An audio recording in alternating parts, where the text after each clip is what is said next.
5 Harleys blasted into the cul-de-sac like leather-clad thunder gods at precisely 6:42 p.m., kicking up leaflets from the HOA and mulch. My cousin Travis was the one in front, pulling a burning lawn flamingo behind him while sporting a skull headband. Grandpa Rick was sitting quietly in a wheelchair on the driveway, drinking a root beer with his leg in a complete cast. "This isn't in the covenants," yelled the self-proclaimed president of the Greater Timberlock Compliance Council across the street. "I'm Nathan Doyle, a 35-year-old freelance illustrator and designated family peacemaker. And I was there just before someone cut her ornamental topiary clean in half." For 50 years, Grandpa Rick had been the owner of his log cabin in Timberlock Heights, a dilapidated, peeling holdout encircled by plastic mansions with HOA fantasies. Grandpa, whose only real transgression was refusing to take down his hand-carved wooden eagle mailbox, was singled out by a group of newcomers who created a fictitious HOA in an attempt to preserve property values. Paula Greaves, a former bank manager who was leading the charge, had a golf cart that had been adapted for intimidation and a laminated mission statement. She identified herself as Neighborhood Harmony's acting director. She was going to discover the consequences of tampering with the wrong elderly guy and his large family. Initially, letters were printed on letterhead that looked official. "Dear Mr. Doyle, the Timberlock Heights Aesthetic Rules, subsection 3.4, is broken by your property." Subsequently, Paula and her team would march onto Grandpa's farm with clipboards and measuring tapes for compliance checks, which were unannounced visits. They would leave passive-aggressive notices stuck in his screen door and take pictures of his weathered, citing TSK at his overgrown rose plants. Then there was a warning about too much Americana and a $500 punishment for noticing rot in the log siding. The phrase excessive Americana was really written about a 78-year-old veteran's collection of American flags. Grandpa grunted in satisfaction and threw their notices into his wood stove, ignoring everything. Thus, they intensified.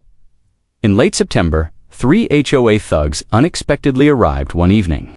I refer to them as goons.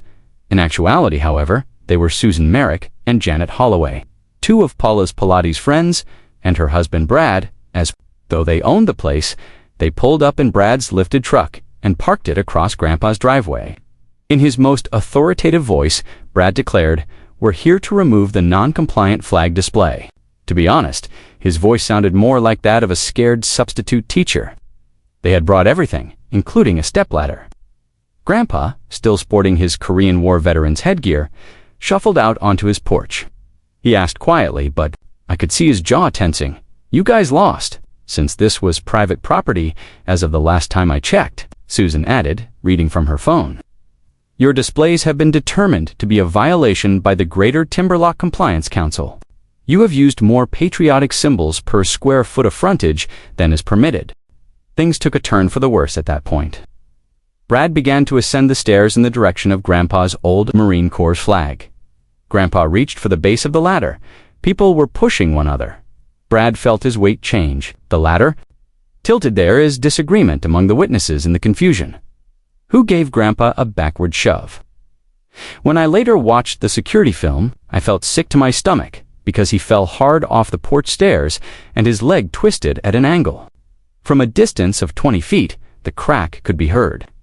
Grandpa suffered a clean-through fracture in his tibia. Brad had the audacity to mention something about liability waivers while he was lying there moaning. In their incident report, they referred to it as an unfortunate mistake. It was grounds for retaliation, according to Grandpa. One therefore placed one call, "Just give Travis and Bakersfield a call." Grandpa Rick was harmed, I said. It only required that. The following day, the Doyle cousins showed up from Central Casting like a motorcycle gang. These were relatives, not actors, though Travis led the way on his flame-decaled custom Harley. Mike, who once used just a pool noodle to win a bar fight, stepped up behind him. Next is Shoveldug, whose origin story varies depending on what you ask. And lastly, Angel. Angel? Yes. The person who, during a camping trip, suddenly slammed a raccoon out of sheer impulse. While the motorcycles were cooling in a tidy row along Grandpa's gravel drive, we conducted a strategy session in the garden beneath his string lights. Family business drew the cousins together like magnets after they hadn't seen one another. In 2 years, using binoculars to examine Paula's home, Travis fractured his knuckles. "This Paula lady believes she is a real hoe," Mike asked, deliberately taking his time dusting his helmet. I verified that she had letterhead and all that, and I even persuaded a few neighbors to pay the required amount. $20 each month to improve the community. The bushes were where angels spat. "Isn't that fraudulent?" I said. Among other things, Grandpa's kitchen window provided me with an excellent view of Paula's emergency. Ordnance review taking place in her driveway, she had arranged folding chairs in a semicircle, filled plastic cups with boxed Chardonnay, and was making a lot of gestures toward a poster board that was covered in offensive pictures, the most of which were of Grandpa's house taken from different, unflattering perspectives. She spoke loudly enough for us to hear once we eliminated the unsightly part. "The value of real estate will rise. Developers have already expressed interest in that corner property. It wasn't until the first Harley was parked right on her cherished petunia bed that she saw it, swirling muck across her ornamental stepping stones." "Evening, ma'am," Travis exclaimed with joy as he revved the engine. "I'm just impressed by your lawn care methods." In around 2 seconds, Paula's expression changed from one of smug delight to one of dread. "You are intruding. It's private property." Mike rolled up next to Travis and remarked, "Oh, we know all about private property.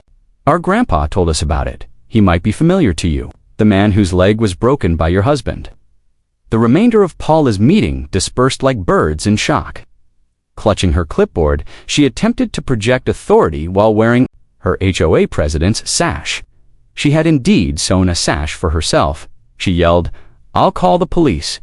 "Please do," answered Angel coolly. "The cousins were just beginning, but we would really like to submit our attack complaint while they are here." Travis used what he described as an old family custom to decoratively exact revenge on the dad. They began a campaign of totally legal but extremely offensive psychological warfare over the course of the following 48 hours. It started with coordinated revving at dawn. At precisely 6 a.m., the authorized noise ordinance cutoff time, all 4 bikes started up. After exactly 9 minutes of inactivity, they would all turn off at once. They would have already left, riding slowly around the neighborhood and waving at everyone but Paula as she staggered out in her robe and screamed about decibel levels. The art installations followed. One of Shoveldug's talents was found object sculpture. He constructed a 10-foot-tall monument that, when viewed from Paula's bedroom window, spells out fake hoe using only plastic lawn flamingos that have been slightly burned. During lunch, the Leaf Blower Orchestra gave a performance. Travis swore. He heard Beethoven's Fifth being played by 4 industrial-grade blowers pointed toward Paula's open windows. They barely managed to keep it below the noise violation threshold. However, Mike's research project was the true genius. As the others diverted his attention, he had been delving into Paula's larger Timberlock Compliance Council. As it happens, the entire situation was as unstable as a card house during a hurricane. Mike placed papers on Grandpa's dining table and said, "Look at this." She obtained the HOA charter from the Bylaw Brigade website. It is essentially a model for a Delaware homeowners organization. In half the paragraphs, she didn't even alter the name of the state. "Is it all legal?" I inquired. "As lawful as a $3 bill, roughly." She never filed the required papers, registered with the state, or received any kind of official municipal authorization. All she has been doing is putting up regulations and collecting money. Our smoking gun was with us. It's time to load again. Despite everything, Paula insisted on holding the following HOA meeting, where the exposure took place. 12 or so neighbors arrived, primarily to observe the future course of events. Paula attempted to project authority while standing at her makeshift podium. Even though someone certainly not Angel, he told us had adhered googly eyes to every part of her golf cart. She started to stutter despite recent interruptions from some disobedient people. The Greater Timberlock Compliance Council is still out there robbing neighbors of their money. Travis interrupted by approaching with a stack of documents, since, after all, that's what phony hosts do. He began distributing copies of Mike's study. Paula utilized the money to purchase the golf cart she was so proud of, as evidenced by the Delaware charter, the absence of registration, and the bank record. From 2 houses down, Harold Kinski yelled, "This isn't real. I have made a $240 payment. Thanks to you, I took out my grandmother's bird bath, Jennifer Park added. The gathering turned chaotic. Paula attempted to keep things under control by wearing a gavel that she had purchased on Amazon, but the neighbors weren't amenable. Someone suggested contacting the police. Another person brought up small claims court. Paula's meticulously built empire was collapsing more quickly than a high-tide sandcastle. The spectacular finish, however, arrived on Saturday morning. When Paula awoke, her yard had been turned into the Eagle Has Landed Memorial Garden, as Travis had named it. Her yard was completely covered in 73 wooden eagles, each of which was around 2 feet tall. They were provided by local artists who learned of Grandpa's predicament. Free Rick was stitched on the back of each eagle's small leather vest. The masterwork, a 6-foot sculpted figure of Grandpa, stood in the middle.